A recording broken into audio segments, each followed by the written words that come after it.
Hello, ഇന്നൊരു cooking video ആണ് കേട്ടോ. കോളിഫ്ലവർ മസാല കറി വളരെ എളുപ്പമാണത്. അതിനുവേണ്ടി നമ്മൾ ആദ്യം കോളിഫ്ലവർ ഒന്ന് വൃത്തിയാക്കി എടുക്കണം. കുറച്ച് മഞ്ഞൾപ്പൊടി ഉപ്പ് ഇട്ടിട്ട് ഒന്ന് തിളപ്പിച്ചെടുക്കണം. അതിൽ വല്ല പുഴുവൊക്കെ ഉണ്ടെങ്കിൽ പോകാൻ വേണ്ടിയിട്ടാണ്. അപ്പോൾ നല്ല വൃത്തിയാക്കി വെച്ചിട്ടുണ്ട് കോളിഫ്ലവർ.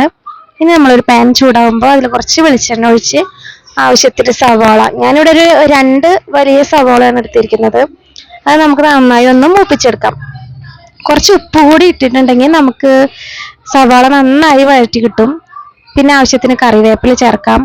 സവാള നന്നായി ഒന്ന് വഴന്ന് വന്നതിന് ശേഷം നമുക്ക് ഇഞ്ചി വെളുത്തുള്ളി പേസ്റ്റ് ചേർക്കാം. അതിനുശേഷം പിന്നീട് നമ്മൾ ചേർക്കുന്നത് ചെറുതായി അരിഞ്ഞ തക്കാളിയാണ്. തക്കാളി കൂടി ചേർത്ത് നന്നായി ഒന്ന് വഴറ്റിയെടുക്കാം. ഇനി ഇതൊന്ന് വഴറ്റി വന്നതിന് ശേഷം നമുക്ക് ഇതിലേക്ക് പൊടികൾ ചേർക്കണം. മുളക് പൊടി, മഞ്ഞൾപ്പൊടി, കുറച്ച് മല്ലിപ്പൊടി, കുറച്ച് ഗരം മസാല, ഇത്രയാണ് ഈ ടൈമിൽ ചേർക്കുന്നത്. എന്നിട്ട് നമുക്ക് ഈ പൊടികളൊക്കെ ഒന്ന് മൂപ്പിച്ചെടുക്കണം.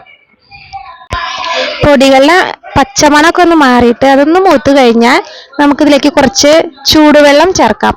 ഒരിക്കലും പച്ചവെള്ളം ഒഴിക്കരുത്, ചൂടുവെള്ളം തന്നെ ഒഴിക്കണം. അല്ലെങ്കിൽ നമുക്ക് കറിയുടെ ടേസ്റ്റ് തന്നെ മാറിപ്പോവും.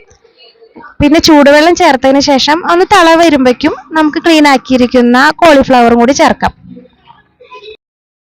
അങ്ങനെ ഇതാ കോളിഫ്ലവർ ഒക്കെ ചേർത്തിട്ടുണ്ട്. ഈ ടൈമിൽ നമുക്ക് ഉപ്പ് ചെക്ക് ചെയ്യാം കേട്ടോ. ഉപ്പ് കുറവുണ്ടെങ്കിൽ ആവശ്യാനുസരണം ചേർക്കാം. ഇനി നമ്മളിത് മൂടി വെച്ചിട്ട് ഒന്ന് വേവിച്ചെടുക്കണം. കുറച്ച് നേരം മതി, പെട്ടെന്ന് തന്നെ വെന്ത് കിട്ടും. ലാസ്റ്റ് നമ്മൾ കുറച്ച് ചിക്കൻ മസാല ചേർക്കുന്നുണ്ട്, നല്ലൊരു ടേസ്റ്റ് കിട്ടാനാണ്. അത് ഓരോരുത്തരുടെ ഇഷ്ടാനുസരണം ചേർക്കാം കേട്ടോ. കുറച്ച് ചിക്കൻ മസാല കൂടി ചേർത്താം.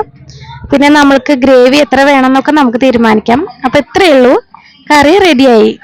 അപ്പോൾ ഈ റെസിപ്പി എല്ലാവരും ഒന്ന് ട്രൈ ചെയ്ത് നോക്കണം. എന്നിട്ട് ഫീഡ്ബാക്ക് അറിയിക്കണം. ഈ വീഡിയോ ഇഷ്ടമായെങ്കിൽ ലൈക്ക് ചെയ്യണം, ഷെയർ ചെയ്യണം, സബ്സ്ക്രൈബ് ചെയ്യണം. വീണ്ടും കൂടുതൽ വീഡിയോസ് ആയിട്ട് വീണ്ടും കാണാം.